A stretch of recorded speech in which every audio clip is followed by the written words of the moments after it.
everyone, welcome back on our YouTube channel of Lalbagh Girls Inter College class. In your previous lecture, you have learnt about the steps of respiration, that respiration comprises or that respiration completes in two steps.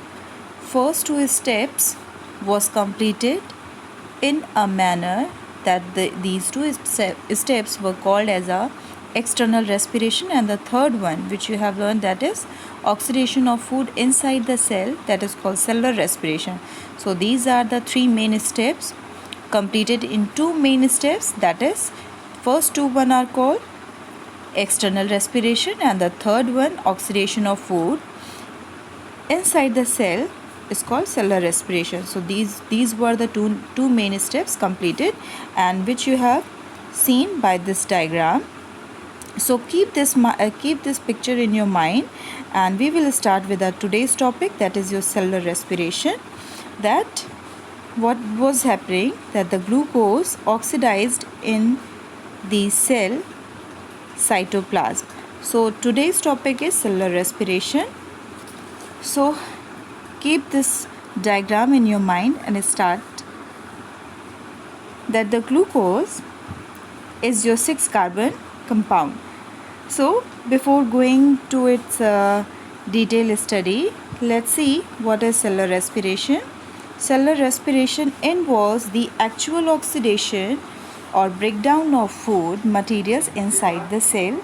Due to this breakdown, energy is produced.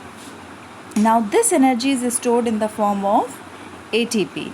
Now you can see that on your screen that the glucose is what? Glucose is oxidized to give pyruvate, which is the 3-carbon compound or 3-carbon molecule plus energy. So after oxidation, and this oxidation takes place inside the cell cytoplasm, that is why it is written as a in cytoplasm. So due to this breakdown, energy is produced. This energy is stored in the form of ATP. So glucose is the most important fuel for respiration, and it is also called as a respiratory substrate. So you can write respiratory substrate also. If I ask the question what is respiratory substrate, so you can write glucose is a respiratory substrate. Keep this thing in your mind, so when I will give you assignment, so these things will help you in solving the assignment. So next is the mechanism of cellular respiration usually occurs in the presence of oxygen, but in few organisms it occurs even in the absence of oxygen. That is why the headed arrows written as a in the absence of oxygen, lack of oxygen, or in the presence of oxygen. So keep this thing in your mind that respiration occurs in the presence or in the absence of oxygen. But the first step of this process is common in both in condition of presence and absence of oxygen.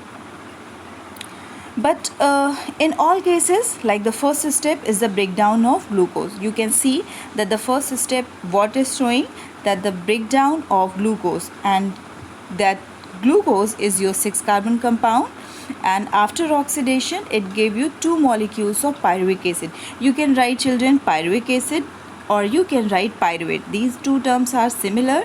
Sometimes you have seen in your books that pyruvic acid is written there, and sometimes you will see that pyruvate is written. Don't be confused with these two terms. These two terms are similar, so you can write pyruvate or as well as pyruvic acid. So after oxidation, how many molecules you will get? 2 molecules of pyruvic acid. After oxidation of one glucose molecule gives 2 molecules of pyruvic acid. Keep this in mind. And next, the process of the oxidation of glucose is called glycolysis. So here you can say that in cell cytoplasm glycolysis process takes place. You can write in your important point that glucose after oxidation it gives 2 molecules of pyruvic acid, and this process occurs in the cell cytoplasm, and the process is known as a glycolysis. And this glycolysis, the first main step is what? This is the first step in respiration in all organisms. This process occurs inside the cell cytoplasm. In this process, one glucose molecule is broken down into two molecules of pyruvic acid, and this process does not use oxygen. You have seen that arrow has not written the presence or absence, so there is no need of oxygen. Also, there is no production of carbon dioxide. So after the reaction, what you will get only two molecules of pyruvic acid and plus energy, this energy in the form of ATP. Now the question arises here, these three arrows what are saying? That after the production of two molecules of pyruvic acid, the next event takes place, and this next event takes place in the presence or in the absence of oxygen. When it takes place in the presence of oxygen, this type of respiration is called aerobic respiration, and when it takes place in the absence of oxygen, then it is called as anaerobic respiration. And today we will learn only about aerobic respiration. Aerobic respiration, which you can see, this is the last arrow, the presence of oxygen, and this happens in the mitochondria. So you have seen that glycolysis process take place inside the cell cytoplasm, and now this process will take place into the mitochondria. Mitochondria is what? Mitochondria is your cell organelle. So today we will stop here, and in the next I will tell you about the aerobic and anaerobic respiration comparably. Thank you for watching this video.